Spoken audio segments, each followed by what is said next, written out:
Le coronavirus est arrivé en Europe et, sans surprise, nous sommes tous affamés de données le concernant. Ce que je vous propose de faire, c'est de vous présenter de la façon la plus concise et claire les données que j'ai trouvées concernant ce virus, mais aussi que vous me partagiez dans les commentaires ce que vous avez trouvé. Pour que ça ne tourne pas au ramassis de conneries toutefois, quelques règles. Moi et les gens sérieux qui me suivent, on veut des vraies données. Les vidéos à la con d'infirmières en pleurs ou de petits garçons en train de mourir, ça ne nous intéresse pas. Les opinions ou les spéculations ne sont pas des données. Enfin, tâchez de partager le meilleur de ce que vous avez trouvé. Le nombre de cas dans un village paumé de 50 âmes, tout le monde s'en fiche. Pour tous ceux qui regarderont cette vidéo plusieurs semaines, voire plusieurs jours après sa sortie, gardez à l'esprit que la situation évolue rapidement et que certaines choses que je vais maintenant présenter ne seront plus à jour. Bon, allons-y.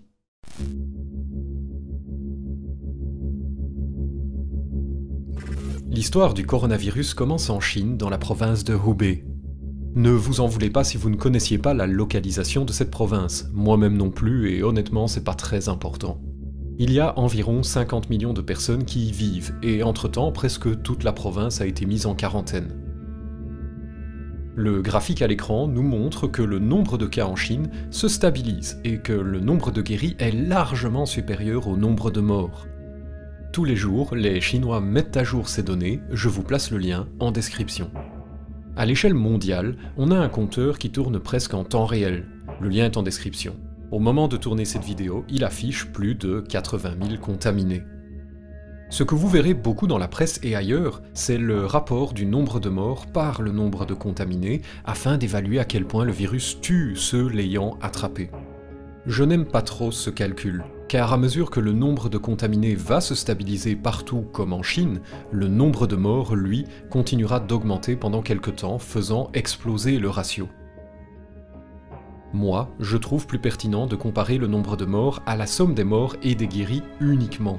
Tant qu'une personne avec le virus n'est ni morte ni guérie, je ne l'utilise pas pour estimer à quel point le virus tue ceux l'ayant attrapé. Notez qu'à la fin de cette crise, les deux méthodes de calcul vont se rejoindre. Lorsqu'on saura quelle est l'issue pour tous les contaminés, guérison ou morts, il n'y aura aucune différence entre diviser le nombre de morts par le nombre de contaminés ou faire ce que moi je propose. Aujourd'hui, j'estime qu'il y a plus de 5% de chances de mourir du virus une fois qu'on l'a attrapé. Oui, c'est énorme, horrible, affreux. Toutefois, détailler les cas en Chine permet de relativiser. En fait, si on est jeune et en bonne santé, on est quasi certain de s'en tirer. Je mets le lien vers ces données en description. Un autre tableau du même papier de recherche montre en outre que le virus est davantage dangereux pour les gens ayant des soucis de santé avant d'attraper le virus. Le pire semble être de souffrir d'une maladie cardiovasculaire.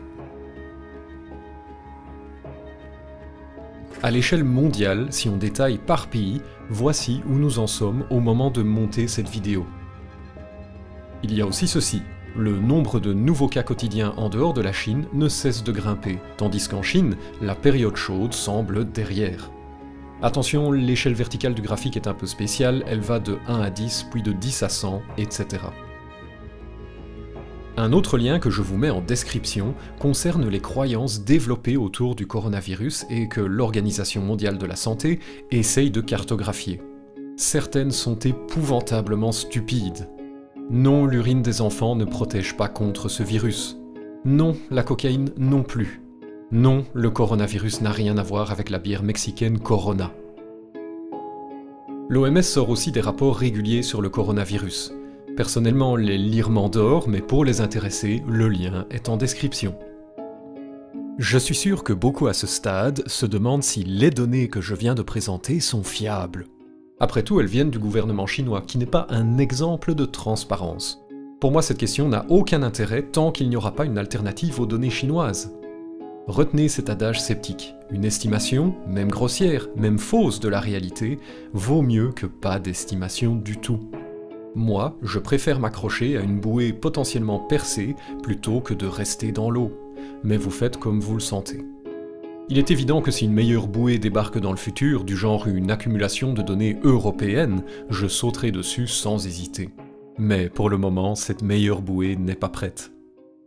Voilà, c'est tout pour cette courte vidéo. Si vous voulez m'aider à combattre le raz-de-marée de désinformation concernant ce virus, n'hésitez pas à la partager autour de vous.